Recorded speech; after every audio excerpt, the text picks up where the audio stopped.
এরপর আল্লাহ আকবার বলে নিয়ত বেঁধে নিন। প্রথম রাকাতে আপনাকে একবার সানা সুবহানাকা পড়তে হবে, একবার সূরা ফাতিহা পড়তে হবে, তারপর 15 বার সূরা ইখলাস পড়তে হবে।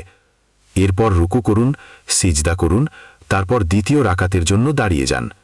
দ্বিতীয় রাকাতে আপনাকে সানা পড়তে হবে না, দাঁড়িয়ে সূরা ফাতিহা, তারপর 15 বার সূরা ইখলাস পড়বেন।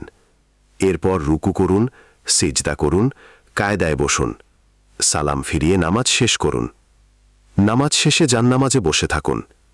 এক শ্বাসে যতবার পারেন আল্লাহ পাকের এই মুবারক নাম পড়ুন, ইয়া হাদিও। শ্বাস শেষ হওয়ার সাথে সাথেই সিজদায় চলে যান। সিজদায় গিয়ে 7 বার ইয়া রব্বানা পড়ুন, তারপর সিজদার অবস্থায় আল্লাহ পাকের কাছে দোয়া করুন। ইনশাআল্লাহ তাবারাক ওয়া তাআলা আপনি যে দোয়াই করবেন তা কবুল হয়ে যাবে।